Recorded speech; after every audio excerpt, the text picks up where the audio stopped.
Hey guys, I welcome you to Upstep Academy again. आज के इस लेक्चर में हम देखने जा रहे हैं मैथमेटिकल मेथड्स या तो फिर स्केलर्स और वेक्टर्स चैप्टर के न्यूमेरिकल्स। एक बात यहाँ पे मैं क्लियर कर देता हूँ कि मैथमेटिकल मेथड्स या तो फिर स्केलर्स और वेक्टर्स चैप्टर में ज़्यादातर पार्ट न्यूमेरिकल का है, क्योंकि जो थ्योरी क्वेश्चंस है उसमें भी न्यूमेरिकल का पार्ट आता है या तो फिर कैलकुलेशंस आते हैं स्केलर्स और वेक्टर्स के। इस वजह से हम क्या करेंगे कि पूरे क्वेश्चंस और उनके सॉल्यूशंस डिस्कस करेंगे। तो चलिए चलते हैं हमारे फर्स्ट क्वेश्चन की तरफ। Our first question is choose the correct option. Let us go and see very first MCQ। The resultant of two forces 10 Newton and 15 Newton acting along positive x and negative x axis respectively is. Okay guys, तो यहाँ पे एक vector है positive x axis पे और एक vector है negative x axis पे। जो पॉजिटिव x एक्सिस पे वेक्टर है वो है 10 न्यूटन और जो नेगेटिव x एक्सिस पे है वो है 15 न्यूटन। ओके, इसका मतलब ये नेगेटिव हो गया, ये पॉजिटिव हो गया और इनका रिजल्टेंट क्या आएगा? ये आएगा +10 - 15 इक्वल टू -5 न्यूटन। या तो फिर वो रिजल्टेंट होगा -5 न्यूटन या तो फिर हम कहेंगे 5 Newton along negative x axis. तो हमारा आंसर है ऑप्शन डी। चलिए देखते हैं हमारा second MCQ। For two vectors to be equal they should have the same magnitude. नहीं, सेम मैग्नीट्यूड और डायरेक्शन भी होना चाहिए टू वेक्टर्स। यदि इक्वल कहने हैं तो सेम डायरेक्शन, ये भी ऑप्शन अप्रोप्रिएट नहीं है। सेम मैग्नीट्यूड एंड डायरेक्शन, तो ये ऑप्शन सही है। Let us go and see our third question. Third question is the magnitude of scalar product of two unit vectors perpendicular to each other is।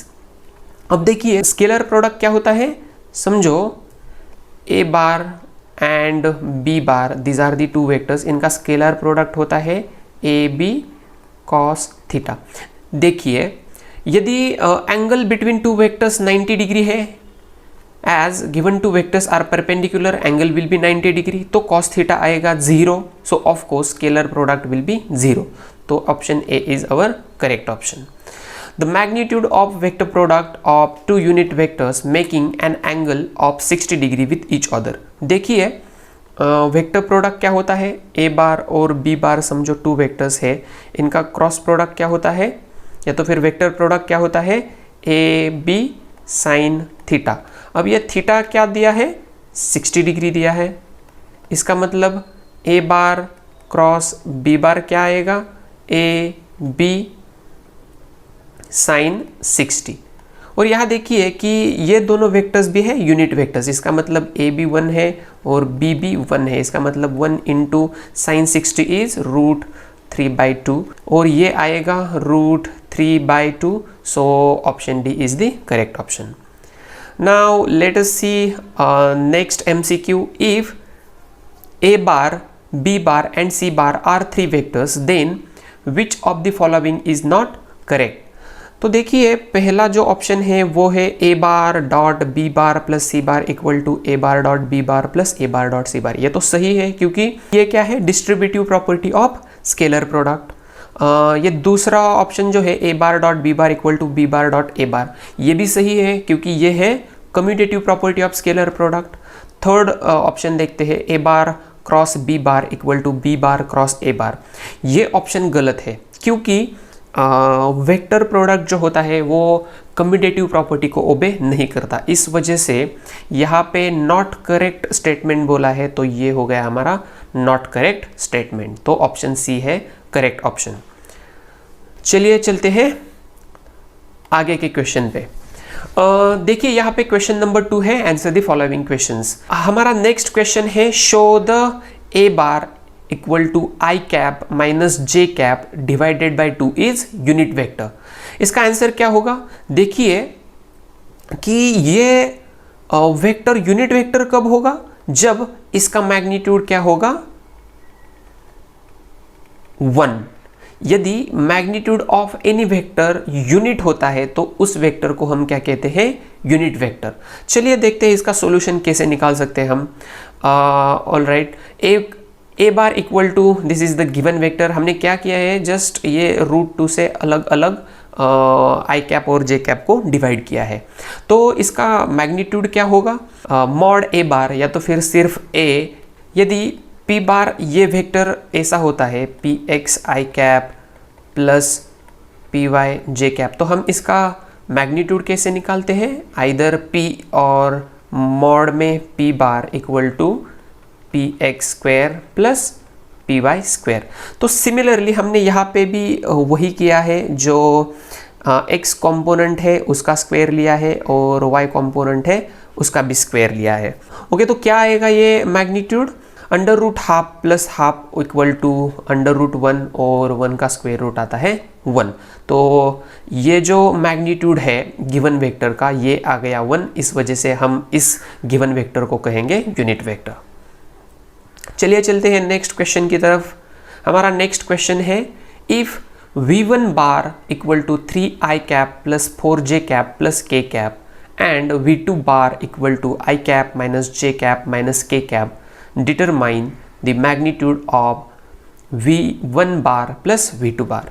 अब सीधे सीधे तौर पे हम क्या करेंगे, एडिशन करेंगे गिवन टू वेक्टर्स की, v1 बार प्लस v2 बार, ये आ गई उनकी एडिशन। और इसका मैग्नीट्यूड कैसे निकालेंगे हम, mod of v1 bar plus v2 बार। हमने पिछले एग्जाम्पल में ही देखा कि हम मैग्नीट्यूड कैसे निकालते हैं, तो सिंपल x कंपोनेंट का स्क्वायर, y कंपोनेंट का स्क्वायर और z कंपोनेंट का स्क्वायर, इसकी एडिशन अंडर रूट में, और ये 16 + 9 √25 और 5 यूनिट्स आ गया इसका मैग्नीट्यूड। थर्ड क्वेश्चन देखते हैं, for v1 bar equal to 2i cap minus 3j cap and v2 bar equal to minus 6i cap plus 5j cap, then determine the magnitude and direction of v1 bar plus v2 bar। ये similar question है हमारे पिछले question जैसा, लेकिन यहाँ पे additionally हमें क्या निकालना है, डायरेक्शन। सबसे पहले हम क्या करेंगे, एडिशन करेंगे गिवन टू वेक्टर्स की। v1 बार प्लस v2 बार आएगा, ये v1 बार प्लस v2 बार आएगा। थोड़ा सा सिंप्लीफिकेशन करेंगे इसको, magnitude of v1 bar plus v2 बार क्या आएगा, हमें पता है कि स्क्वायर रूट में हम क्या करते हैं, x, y और z कंपोनेंट का स्क्वायर का एडिशन करते हैं। तो यहाँ पे आएगा ये √20 और 20 को हम सिंप्लीफाई करेंगे 4 × 5 लिखकर, और ये 4 का जो स्क्वायर रूट आता है वो है 2 और ये 5 अंडर रूट में ही रखेंगे। तो मैग्नीट्यूड क्या हो गया, 2√5 units.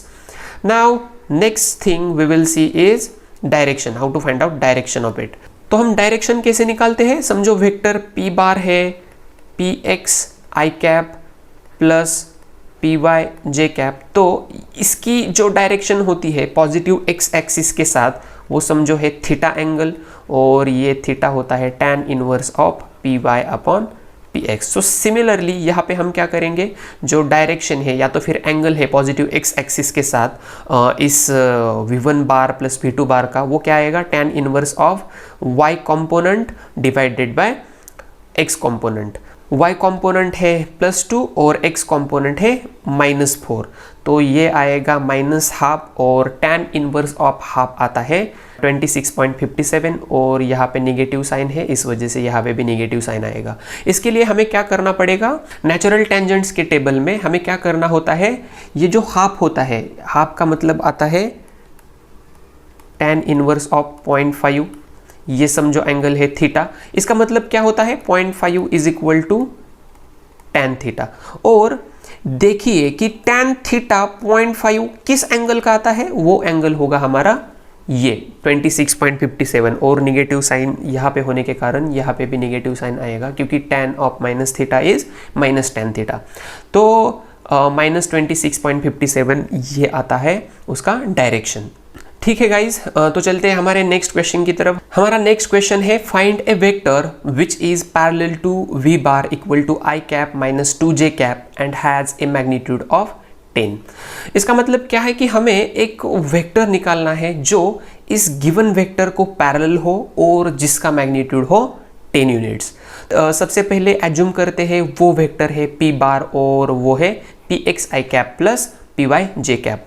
According to given condition क्या होगा कि इसका मैग्नीट्यूड होगा 10, और मैग्नीट्यूड कैसे निकालते हैं आपको पता ही है, स्क्वायर रूट साइन में p x square plus p y square. तो ये आएगा हमारा first equation p x square plus p y square. हमने सीधा क्या किया यहाँ पे, बोथ दी साइड्स को स्क्वायर किया है। ये 10 का स्क्वायर आएगा 100 और इसका स्क्वायर रूट साइन निकल के सिर्फ आएगा p x square plus p y square. As vectors v bar and p bar are parallel according to given condition, यहाँ पे इन दोनों का स्केलर प्रोडक्ट या तो फिर डॉट प्रोडक्ट क्या आएगा, ओनली उनके मैग्नीट्यूड का प्रोडक्ट। तो इनका स्केलर प्रोडक्ट क्या होगा, आई कैप माइनस 2j कैप, ये है हमारा गिवन वेक्टर v बार, और p बार जो है हमने एज्यूम किया हुआ वेक्टर, इनका डॉट प्रोडक्ट आएगा magnitude of v into magnitude of p।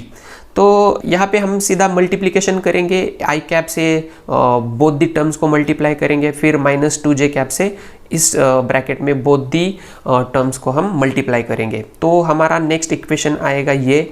इसके बाद में हमें इक्वेशन मिलेगा p x minus 2 p y equal to 10 under root 5। ये होगा हमारा इक्वेशन 2। ये देखिए हमारा इक्वेशन 1 यहाँ पे है, और हम क्या करेंगे, ये जो वैल्यू है पी एक्स की 10 रूट 5 और ये इस तरफ जाके होगा प्लस 2 पी वाई, ये जो वैल्यू है वो वैल्यू रखेंगे हम इक्वेशन नंबर 1 में। तो इक्वेशन नंबर 1 क्या आएगा, देखिए यहाँ पे पी एक्स की जगह सिर्फ हमने क्या लिखा है 10 रूट 5 प्लस 2 पी वाई और उसका स्क्वायर प्लस ये p y square as it is, और ये 100 भी as it is. 10 root 5 plus 2 p y whole bracket का square plus p y square equal to 100। ये 100 नहीं होना चाहिए, ये सिर्फ 10 होना चाहिए। So 500 plus 40 root 5 p y plus 4 p y square plus ये p y as it is और ये 10 एज इट इज।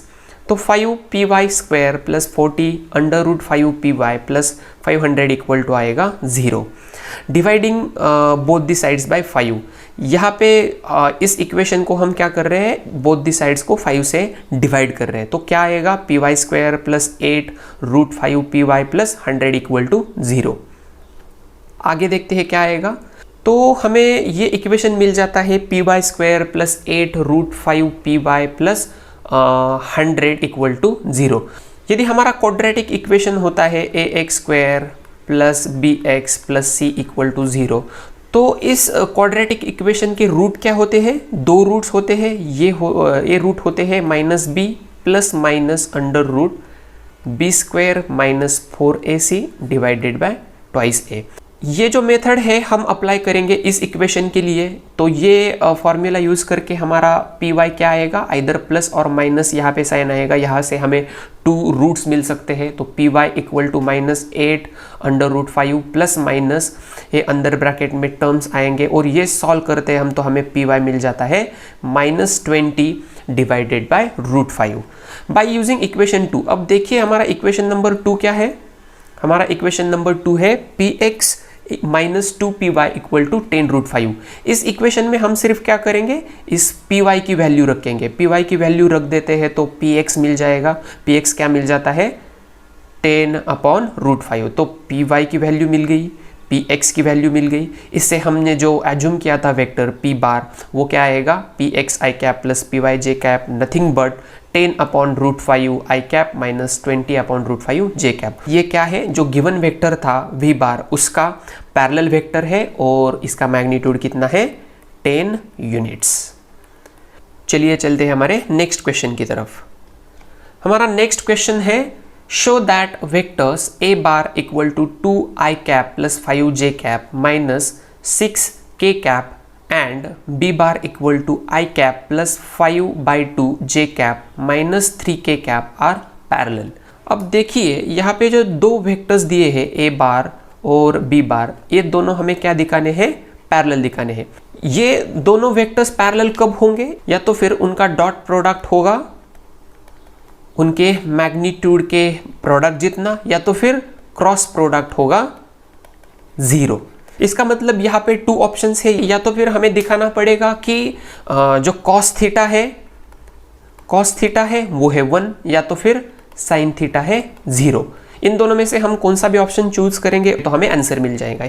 हम यहाँ पे क्या कर रहे हैं, डॉट प्रोडक्ट ले रहे हैं, और ये cos थीटा की वैल्यू हम क्या दिखाने जा रहे हैं, 1। तो ए बार डॉट बी बार यहाँ पे आएगा, और ए बी जो है नथिंग बट दोनों के जो मैग्नीट्यूड्स है उनका प्रोडक्ट वो आएगा यहाँ पे। तो यदि हम ये सॉल्व करते हैं तो इसकी वैल्यू आती है 1, नथिंग बट कॉस थीटा की वैल्यू आती है 1, और कॉस थीटा की वैल्यू 1 कब आती है? जब एंगल होता है 0। याद रखिए यदि एंगल 180 डिग्री है तो कॉस थीटा की वैल्यू आती है -1। इसका मतलब सिर्फ और सिर्फ 0 डिग्री वैल्यू होनी चाहिए एंगल बिटवीन टू वेक्टर्स की। इसका मतलब क्या है कि जो गिवन टू वेक्टर्स है ए बार और बी बार वो है पैरेलल टू ईच अदर। ये हो गया हमारा प्रूफ। चलिए चलते हैं हमारे नेक्स्ट क्वेश्चन की तरफ। अब हम देखेंगे प्रॉब्लम्स। चलिए देखते हैं हमारा पहला प्रॉब्लम क्या है। Determine a bar cross b bar given a bar equal to 2i cap plus 3j cap and b bar equal to 3i cap plus 5j cap. यहाँ पे इसका सॉल्यूशन बहुत ही सिंपल होगा। ए बार और बी बार दिया है। ए बार क्रॉस बी बार क्या होता है? एक डिटर्मिनेंट होता है जिसका फर्स्ट रो होता है i cap j cap k cap, और सेकेंड रो होता है जो पहला वेक्टर होता है उनके x, y और z कंपोनेंट्स, और ये तीसरा रो होता है सेकेंड वेक्टर के x, y, z कंपोनेंट्स। तो सीधे तौर पे हम ये डिटर्मिनेंट सॉल्व करेंगे, हमें मिल जाएगा क्रॉस प्रोडक्ट। तो आई कैप वैसे ही रखेंगे, हम यहाँ का क्रॉस मल्टीप्लिकेशन करेंगे। 3 × 0 is 0, 0 × 5 is 0, minus J cap आएगा, और यहाँ पे क्रॉस मल्टीप्लिकेशन करेंगे। 2 × 0 इज 0, 0 × 3 इज 0, प्लस के कैप, और ये क्रॉस मल्टीप्लिकेशन करेंगे हम। 2 × 5 इज 10, माइनस 3 × 3 इज 9। तो सिर्फ के कैप रहेगा यहाँ पे, और 10 - 9 is k cap because all this terms are 0। तो ए बार क्रॉस बी बार क्या आ गया? के कैप। चलिए देखते हैं हमारा नेक्स्ट प्रॉब्लम। नेक्स्ट प्रॉब्लम है show that a bar equal to 2i cap plus 3j cap plus 6k cap, b bar equal to 3i cap minus 6j cap plus 2k cap, and c bar is equal to 6i cap plus 2j cap minus 3k cap are mutually perpendicular. समझो p bar और q बार ये दोनों vectors है। ये दोनों vectors perpendicular कब कहेंगे हम? जब इनका डॉट प्रोडक्ट होगा 0, क्योंकि डॉट प्रोडक्ट क्या आता है? p बार डॉट q बार आता है p q cos थीटा, और यदि थीटा जो एंगल है 90 डिग्री, इसका मतलब दोनों वेक्टर्स परपेंडिकुलर है, तो cos थीटा आएगा 0 और डॉट प्रोडक्ट आता है 0। इसका मतलब यहाँ पे हम क्या करेंगे? ए बार और बी बार ये दो वेक्टर्स लेंगे, इनका डॉट प्रोडक्ट निकालेंगे। यदि इनका डॉट प्रोडक्ट 0 आता है तो कहेंगे कि ए बार और बी बार ये दो वेक्टर्स है perpendicular to each other. Similarly हम क्या करेंगे नेक्स्ट टाइम? बी बार और सी बार ये दो वेक्टर्स लेंगे, इनका डॉट प्रोडक्ट निकालेंगे। ये यदि 0 आता है तो कहेंगे कि बी बार और सी बार ये दोनों भी परपेंडिकुलर वेक्टर है। और आखिर में हम क्या करेंगे? ए बार और सी बार ये दो वेक्टर्स लेंगे और उनका डॉट प्रोडक्ट निकालेंगे। यदि इनका डॉट प्रोडक्ट भी 0 आता है तो कहेंगे कि ये दोनों वेक्टर्स भी परपेंडिकुलर है एक दूसरे को। आखिर में हम क्या कह सकते हैं? जिस हिसाब से हमारे तीनों पेयर्स ए बार बी बार, उसके बाद में बी बार सी बार, और आखिर में ए बार सी बार, ये सब पेयर्स परपेंडिकुलर है एक दूसरे के साथ, तो सीधे तौर पे एक कंक्लूड कर सकते हैं कि ए बार बी बार और सी बार ये तीनों भी वेक्टर एक दूसरे के साथ म्यूचुअली परपेंडिकुलर है। ओके गाइस, तो आई डोंट थिंक सो कि यहाँ पे और ज़्यादा सॉल्यूशन देखने की ज़रूरत है, क्योंकि ये बहुत ही सिंपल प्रॉब्लम है और मैंने ऑलमोस्ट इसका सॉल्यूशन आपको बता दिया है। चलिए चलते हैं और देखते हैं हमारा नेक्स्ट प्रॉब्लम।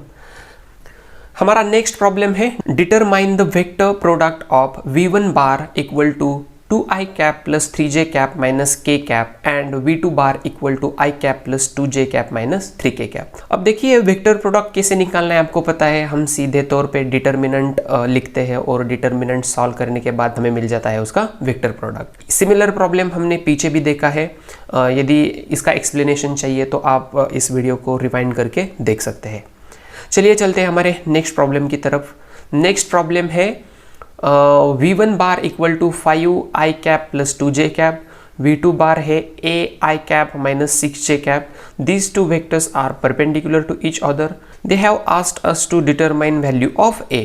तो देखिए v1 बार और v2 बार ये दोनों वेक्टर्स है परपेंडिकुलर टू ईच अदर। ये दोनों वेक्टर्स जिस हिसाब से परपेंडिकुलर है एक दूसरे के साथ, तो फिर इसका डॉट प्रोडक्ट क्या आएगा? 0 आएगा।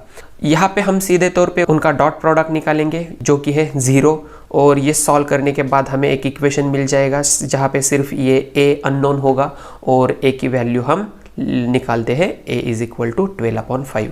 और यहाँ पे देखिए हमने कुछ प्रॉपर्टीज़ यूज़ किए हैं डॉट प्रोडक्ट के, i cap dot i cap equal to j cap dot j cap equal to k cap dot k cap equal to क्या होता है 1, और i cap dot j cap dot i cap और k cap dot i cap इनकी value क्या आती है 0। इन properties को भी हमें यहाँ पे यूज़ करना है। यदि आपको ये प्रॉपर्टीज़ में कोई दिक्कत है तो जो थ्योरी पार्ट है हमारा उसमें मैंने डिटेल्स में बता दिया है कि प्रॉपर्टीज़ क्या क्या होते हैं और उन प्रॉपर्टीज़ को हमें न्यूमेरिकल्स में कैसे यूज़ करना है। तो चलिए चलते हैं हमारे नेक्स्ट प्रॉब्लम की तरफ। हमारा नेक्स्ट प्रॉब्लम है obtain derivatives of the following functions. हमें क्या करना है, गिवन फंक्शन को डिफरेंशिएट करना है। इसका मतलब हम क्या करेंगे, डेरिवेटिव ऑब्टेन करेंगे। तो सबसे पहला जो फंक्शन दिया है वो है x sin x। अब यहाँ पे देखिए x और sin x ये टू डिफरेंट टर्म्स है और ये दोनों एक दूसरे के साथ है मल्टीप्लिकेशन में। जिस हिसाब से ये दोनों एक दूसरे के साथ मल्टीप्लिकेशन में है, हम कौन सा रूल यूज़ करेंगे डिफरेंशिएशन का, प्रोडक्ट रूल। प्रोडक्ट रूल क्या होता है, d by dt of f1x into f2x। ये क्या आता है, f1x जो पहला फंक्शन है वो एज इट इज़ आता है और दूसरे फंक्शन का डेरिवेटिव लेते हैं हम। नेक्स्ट टर्म में जो सेकेंड फंक्शन है वो एज इट इज़ आता है और फर्स्ट फंक्शन का डेरिवेटिव लेते हैं हम। तो वो प्रोडक्ट रूल हम यहाँ पे अप्लाई करेंगे और क्या आएगा, x d by d x into sine x plus sine x into d by d x of x। यहाँ पे क्या किया है, पहला टर्म एज इट इज़ रखा, दूसरे टर्म का डिफ्रेंशिएशन लिया और यहाँ पे क्या किया है हमने, second term as it is लिखा और पहले टर्म का डिफरेंशिएशन लिया। तो x एज इट इज़ आएगा, साइन x का डेरिवेटिव आता है cos x, sine x as it is आएगा, x का डेरिवेटिव आता है 1। तो x cos x plus sine x और d by d x of x sine x आएगा sine x plus x cos x। ये रहेगा हमारा फाइनल आंसर। आगे देखते हैं, हमें निकालना है derivation of x raise to 4 plus cos x. अब देखिए यहाँ पे टू डिफरेंट फंक्शंस है और ये एक दूसरे के साथ है एडिशन में। इसका मतलब यहाँ पे हमें addition rule of differentiation use करना पड़ेगा। एडिशन रूल बहुत ही सिंपल है, d by d t of f1 of x plus f2 of x। ये क्या आता है, d by d t of f1 of x plus d by d t of f2 of x। d by d t of x raise to 4 plus cos x क्या आएगा, x raise to 4 का differentiation अलग से आएगा और cos x का differentiation अलग से आएगा और इन दोनों के बीच में रहेगा sign plus. d by d t of x raise to 4 plus cos x, ये फाइनली क्या आएगा 4x cube minus sign x। ये देखिए d by d x of x raise to n, ये क्या आता है n into x raise to n minus 1। ये रूल हम यहाँ अप्लाई करेंगे। देखिए x रेस टू 4, ये 4 एज इट इज़ n की जगह पे आएगा, ये 4 और यहाँ पे x रेस टू पावर क्या होगी, 1 से कम होगी, मतलब n माइनस 1, यहाँ पे 4 माइनस 1 नथिंग बट 3, तो 4x क्यूब और cos x का डेरिवेटिव क्या आता है माइनस साइन x। तो ये होगा हमारा फाइनल आंसर। नेक्स्ट देखते हैं, हमें निकालना है x अपॉन साइन x का डेरिवेटिव। तो यहाँ पे हम कौन सा रूल यूज़ करेंगे, क्वोशंट रूल। क्वोशंट रूल क्या होता है, d by d x of f1 of x plus f2 of x। ये क्या आता है, ये जो दूसरा फंक्शन है वो एज इट इज़ आता है और d by d x of first term minus sign आता है बीच में, f1 ऑफ x ये एज इट इज़ आएगा, दूसरे टर्म का स्क्वायर हम नीचे लिखेंगे और दूसरे टर्म का लिखेंगे डेरिवेटिव। तो ये रूल यहाँ पे अप्लाई करेंगे, ये क्या आएगा 1 upon sine x as it is d by d t x minus x upon sine square x, क्योंकि हमारा डिनोमिनेटर था साइन x और उसका स्क्वायर आएगा यहाँ पे, और d by d t of sine x nothing but denominator's derivative.